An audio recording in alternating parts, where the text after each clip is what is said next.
నేను నా జీవితంలో పెళ్ళంటూ చేసుకున్న భారీగా స్వీకరించిన అది అమృతను మాత్రమే.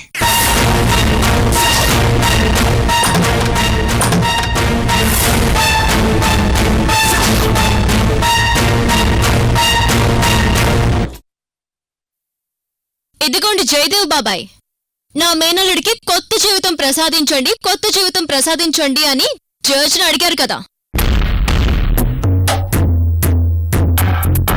నా మొగుడికి కొత్త జీవితం ప్రసాదించేది నేను. ఆ కోర్టులో ఉన్న జడ్జ్ కాదు. ఇదిగోండి, నేనే ఈ మొగుడు నాకు అవసరం లేదని రాసిస్తున్నాను. 3 నెలల తర్వాత నువ్వొచ్చి నాకు విడాకులు ఇవ్వడం కాదు, ఇప్పుడు నేనే నీకు విడాకులు ఇస్తున్నాను. ఈ పేపర్స్ తీసుకొని అమృతని పెళ్లాడతావో లేక ఇంకెవరినైనా పెళ్లాడతావో నీ ఇష్టం.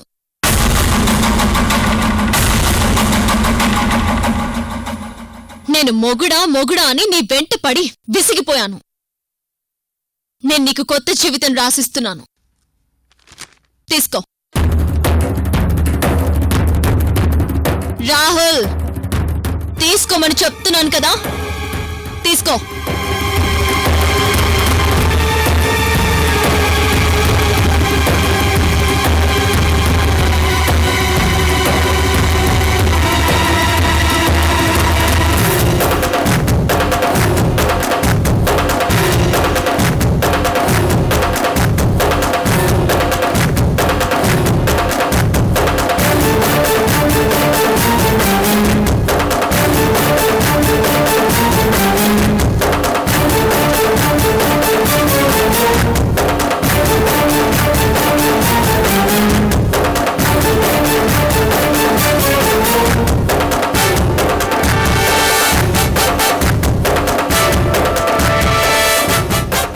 ఏంటి అలా చూస్తున్నావు? ఎన్నాళ్ళు మొగుడు తాళి సెంటిమెంట్ తోటకూర అని పెద్ద పెద్ద డైలాగులు చెప్పిన అర్చన ఎంత సింపుల్ గా పేపర్స్ మీద సంతకం పెట్టేసిందేంటా అని ఆశ్చర్యపోతున్నావా?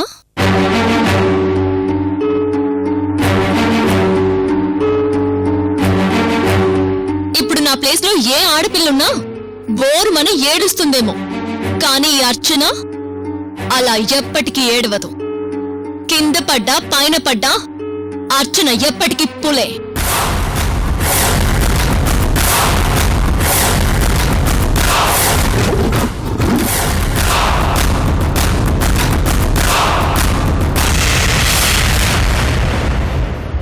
ఆ పేపర్స్ చదువుకున్నారు కదా, నీకు నచ్చిన అమ్మాయిని చేసుకో, పో.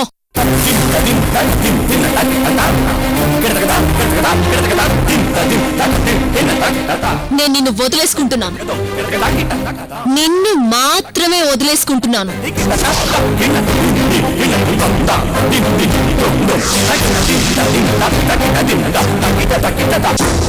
బట్ నా మెడలో ఉన్న ఈ తాళిని కాదు. ఈ తాళి ఒక్కసారి నా మెడలో పడిపోయాక జీవితాంతం నాతో ఇలాగే ఉంటుంది. నేను పేపర్స్ పై సంతకాలు పెట్టి నీ చేతుల్లో పెట్టింది నీ స్వేచ్ఛని మాత్రమే, అర్చన పక్కనుండే భర్త స్థానాన్ని కాదు.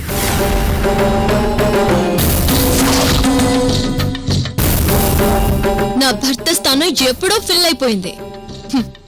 ఆ విషయంలో ఇంకొక ఆప్షన్ లేదు. Good bye, good bye.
ఏంట్రా ఈ అమ్మాయి ఆవేశంలోనైనా బాధలోనైనా నిండుకుండలా తొణక్కుండా నిబ్బరంగా కనిపిస్తుంది.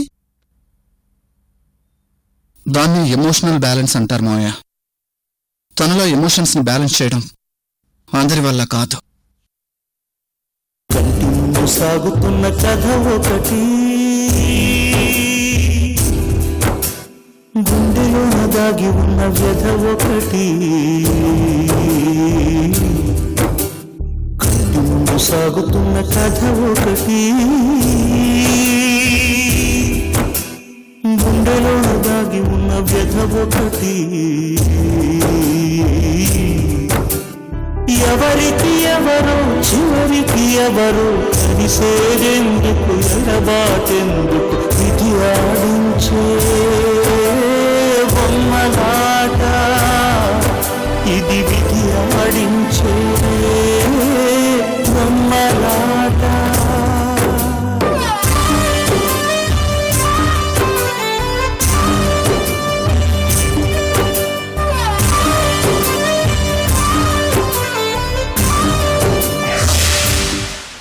శర్వాణి, నేను కోర్టులో ఇంత కష్టపడి అర్చన తరఫు వాదించినా రాహుల్ అర్చనని భార్యగా స్వీకరించినంటున్నాడు.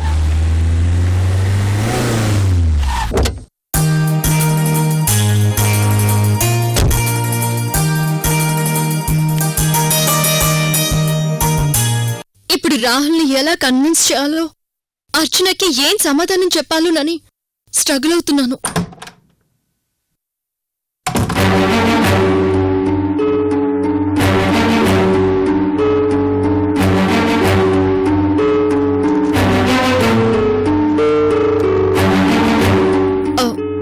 శర్వాణి, నేను నీకు మళ్ళీ కాల్ చేస్తాను. అమృత గారు, గుడ్ న్యూస్. ఇంతకాలం మన మధ్య ఉన్న సమస్యలన్నీ ఈ రోజుతో తొలగిపోయాయి. ఇక మనిద్దరం సంతోషంగా పెళ్లి చేసుకోవచ్చు. ఇక మనల్ని ఎవరూ వేరు చేయలేరు. రాహుల్ గారు, పెళ్ళేంటి? అవునండి, ఆ రోజు మనిద్దరికి పెళ్లి జరుగుతూ ఉండగా అర్చన మధ్యలో రావటం వల్లనే కదా మనకి ఇన్ని సమస్యలు వచ్చాయి. ఇప్పుడు అర్చన ఈ పేపర్స్ పైన సంతకం చేసి నువ్వు అమృతం చేసుకుంటావో లేక ఇంకెవరినైనా చేసుకుంటావో నీ ఇష్టం అని చెప్పి వెళ్ళిపోయిందండి.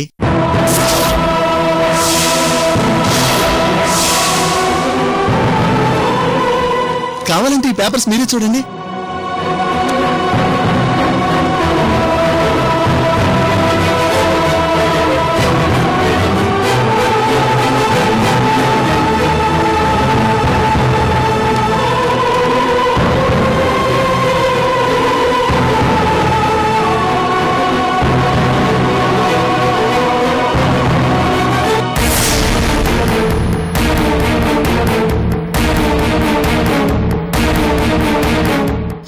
ఇప్పుడు అర్చన నా భార్య కాదు. నన్ను తనే వద్దనుకుని వెళ్ళిపోయింది. ఇక నెక్స్ట్ జరగాల్సింది మన పెళ్ళే.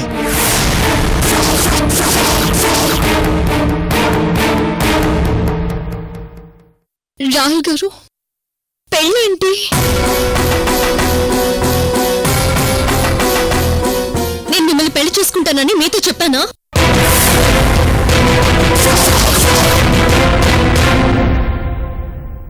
అదేంటి అమృత గారు, మధ్యలో వచ్చిన అర్చన మధ్యలోనే వెళ్ళిపోయింది.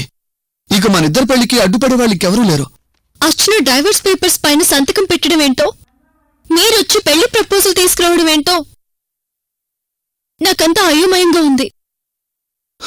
అమృత గారు, ఇప్పుడు మనం సంతోషపడాల్సిన టైంలో మీరు ఏదైతే ఆలోచిస్తున్నారు. మధ్యలో జరిగిందంతా పీడకలుగా మర్చిపోండి.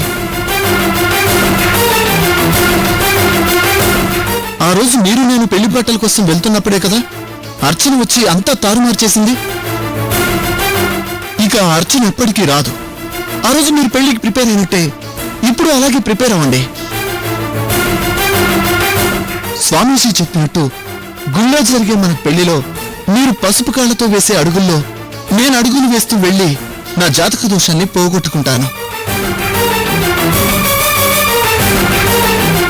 అయినా మనిద్దరం కలిసి పెళ్లి చేసుకోవడం మీ శర్వాణి రేణుకలకు ఇటు మా వాళ్ళందరికీ ఇష్టమే కదా. ఇక ఇందులో అభ్యంతరమేముంది?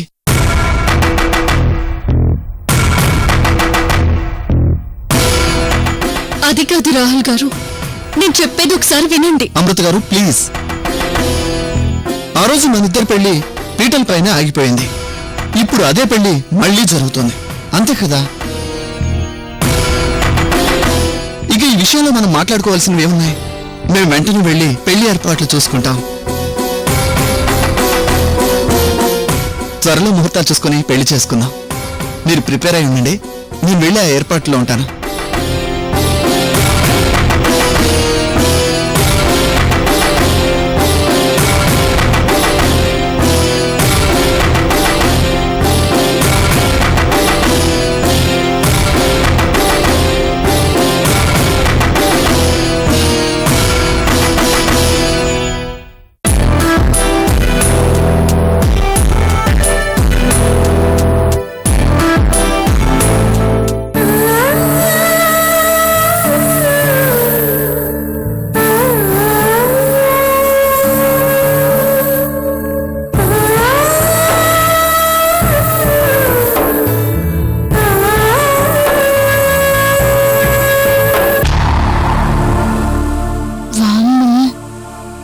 చీర సర్దుకున్నానని దీనికి తెలిస్తే నిన్ను చంపేస్తుంది.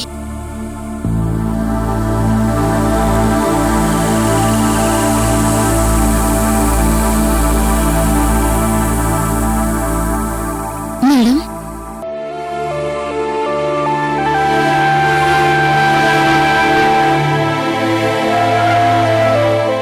మేడం, ఏంటి ఇప్పుడు కూడా చీర సర్దుకుంటూ వచ్చావా? నీ కాన్సంట్రేషన్ అంతా నీ సోకుల మీదే ఉంటుందేంటే? మేడం, మీ కళ్ళల్లో తడి, మీ ఫేస్ లో ఉన్న రియాక్షన్, మీరిప్పుడున్న మూడ్కి ఇప్పుడు నన్ను మీరు తిట్టడానికి అస్సలు సంబంధం లేదు. ఏ దేని దారి దానిదేనే. నేనేడుస్తూ ఉన్నానని పక్కన వాళ్ళని కూడా ఏడుస్తూ కూర్చోమండం నాకిష్టం ఉండదు. అలా అని నేనేడుస్తున్నప్పుడు పక్కన వాళ్ళు తప్పు చేస్తుంటే తిట్టకుండానూ ఉండలేను. సారీ మేడం, ఇంకెప్పుడు ఇలా సోకులు పడ్డం, చీర సర్దుకోవడం చేయను. బాధపడకు నిర్జా, నీకిదే చివరి రోజు.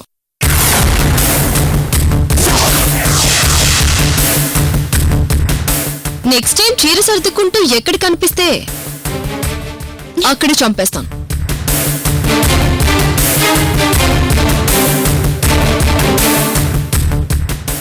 ఓర్ నాయనా, మొహంలో సింపతి, మాటల్లో వార్నింగ్. ఇదెవ్వరికీ అర్థం కాదు.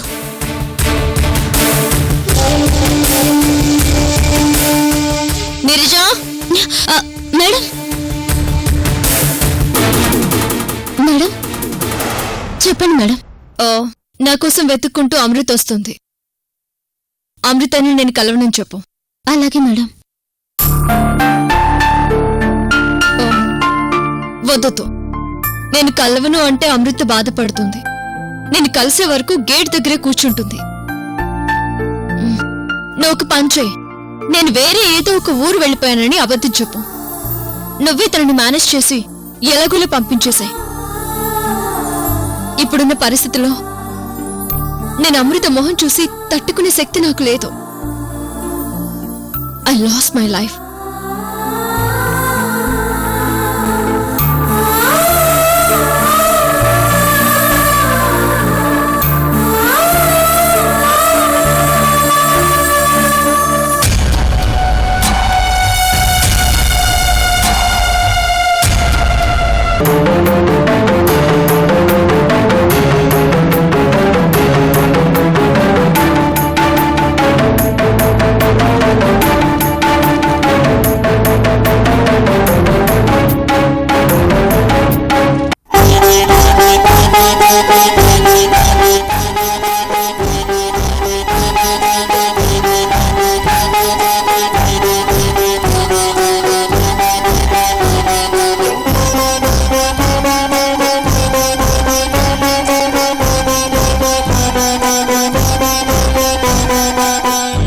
నా మాంగళ్యం నిలబెడతావా?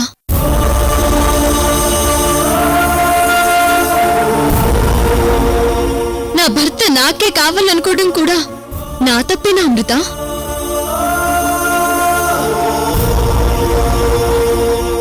నీ చేతులారా తెంచేస్తావో లేక నా మాంగళ్యాన్ని నిలబెడతావో ఇప్పుడు నీ చేతుల్లోనే ఉంది. నా భర్త నాకు ఇస్తావా అమృత? హిందూ సాంప్రదాయ ప్రకారం ఈ తాళికి నేను చాలా విలువిస్తాను. ఈ తాళి కట్టిన రాహులే నా భర్త.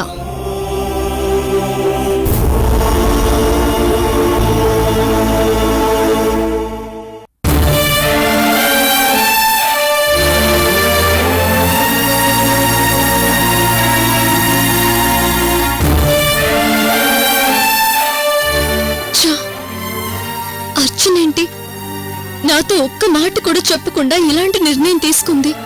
ఇంతకాలం తన భర్త తనకే కావాలని స్ట్రగుల్ పడి చివరికి ఒక్క సంతకంతో వదిలేసుకుంటుందా? లేదు, ఎక్కడో ఏదో పొరపాటు జరుగుంటుంది. అర్చన ఇంతకాలం పోరాటం చేసింది చివరికిలా రాహుల్ని వదిలేసుకోవడానికి కాదు. వెంటనే వెళ్లి అర్చనని కలవాలి. నేను అర్చనని కలిసి అన్ని విషయాలు మాట్లాడితే తప్ప ఈ ప్రాబ్లం సాల్వ్ అవ్వదు.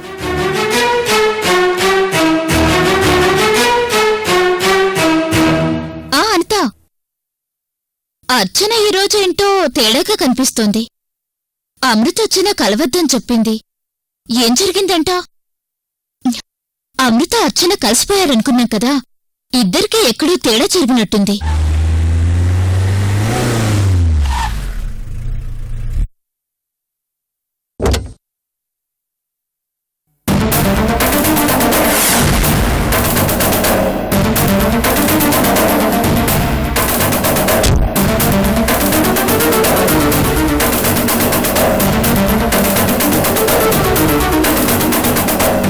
అనిత, ఆ లాయర్ ఇప్పుడే ఊడిపడింది. నేను మళ్ళీ కాల్ చేస్తాను.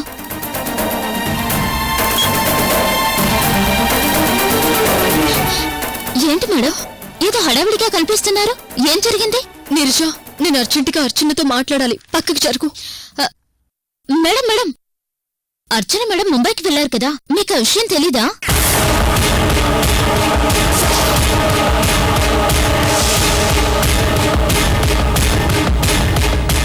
అర్చన ముంబైకి వెళ్ళిందా?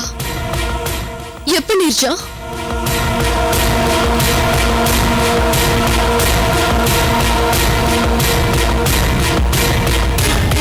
అదేంటి మేడం, మీకు చెప్పకుండా మేడం ఎక్కడికి వెళ్లారు కదా? నీరజ, నసు పెట్టుకో. అసలు అర్చన ముంబై ఎందుకు వెళ్ళింది?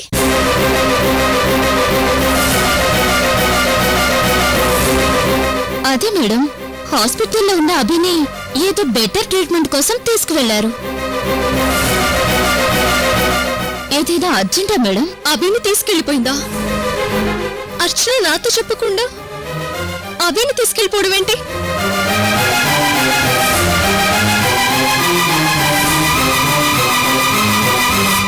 ఏంటి మేడం, ఏదైనా ప్రాబ్లమా?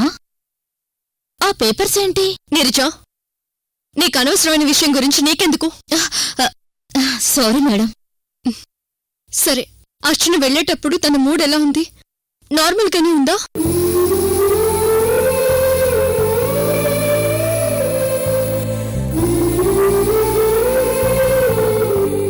నార్మల్గానే కనిపించారు మేడం. అయినా అర్చన మేడం లోపల ఎలా ఉన్నా బయటకు గంభీరంగానే కనిపిస్తారని మీకు తెలుసు కదా మేడం. సరే సరే, నేను అర్చనకి ఫోన్ చేసి మాట్లాడతాను. నీకు కనుక అర్చన కాల్ చేస్తే తన కోసం నేను వచ్చి వెళ్ళానని చెప్పు, సరేనా? అలాగే మేడం. చాలా ఇంపార్టెంట్ విషయం అని చెప్పు నీరజ, అర్థమైందా? అలాగే మేడం. మేడం ఫోన్ చేయగానే మీ గురించే చెప్తాను.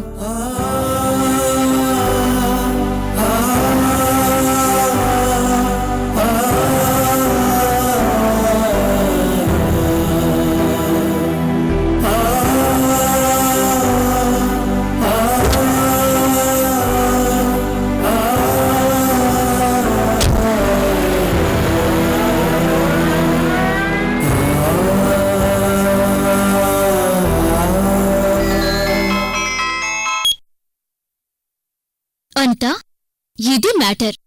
ఆవిడ గారేమో ఈవిని కలవకుండా ఎస్కేప్ అవ్వడం, ఈవిడ గారేమో ఆవిడ్ని కలవడం కోసం తెగ ఆరాటపడ్డం. అస్సలు వీళ్ళిద్దరి మధ్య ఏం జరుగుతుందో నాకు అస్సలు అర్థమే చావట్లేదు.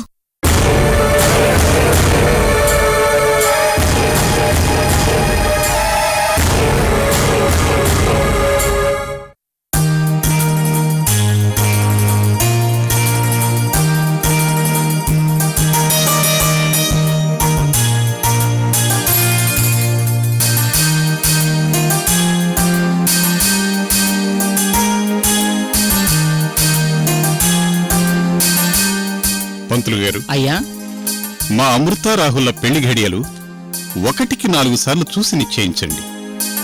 ఇప్పటికే వాళ్ళ జీవితాల్లో బోలెడన్ని ఆటంకాలు జరిగాయి. అలాగేనండి.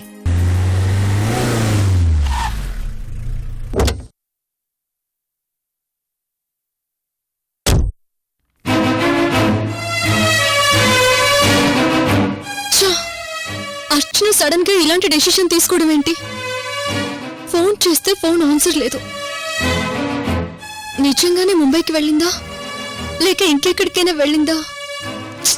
ఏం అర్థం కావడం లేదు.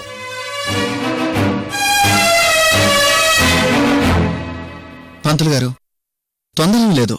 అమృత పేరు మీద నా పేరు మీద బలమైన ముహూర్తమే చూసి పెట్టండి. అలాగే.